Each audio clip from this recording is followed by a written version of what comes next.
Oh, hey, y'all. I know you heard that Buck and Becky got married. Most of y'all were probably there. But in case you weren't, I'll fill you in.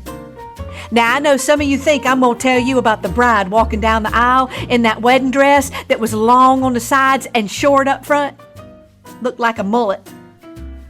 And those pimped out rhinestone-covered crocodile boots. Is that politically correct to say pimped?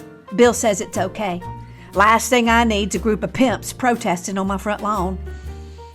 And I know some of you think I'm going to tell you about the moment the bride whipped that microphone out of her cleavage and began singing Shania Twain's From This Moment, and proved once again that the way your voice sounds in your head is not the same as the way we hear it. I'm just saying.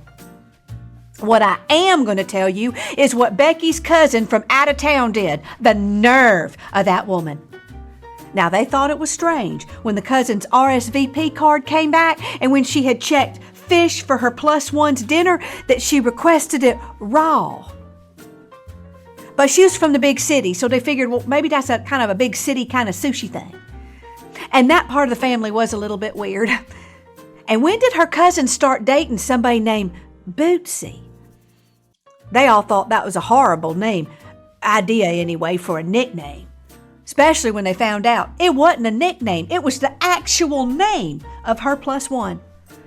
I know, it is completely odd for a person to be named Bootsy. Because it wasn't a person. It was her cat. That's right.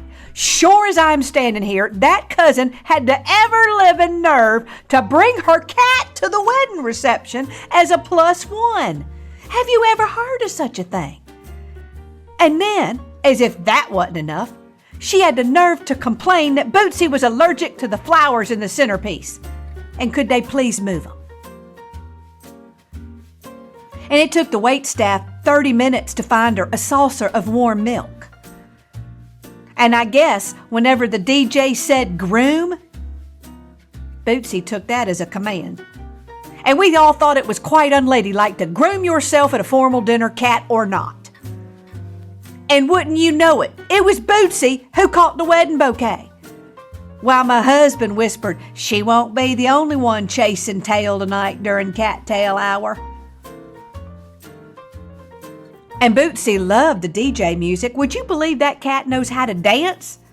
And now we're all circling around her yelling, "Go Bootsy! Go Bootsy!" I swear she started twerking. But it was actually her headed into a full-out meltdown because they were starting to chicken dance. That freaked her out. Bootsy jumped into the dad's arms when he gave the toast, and it was so touching that both of them bawled the whole way through it. That cat was one of the last ones to leave, and she did not leave with the one who brung her. I think some lessons were learned that night. Don't have an all-you-can-eat shrimp buffet if there's a cat on your guest list. Or a spiked punch bowl, which will lead to your feline wearing a lampshade on her head and licking the groom in a corner.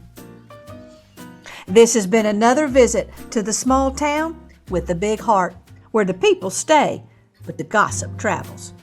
And remember, you didn't hear it from me.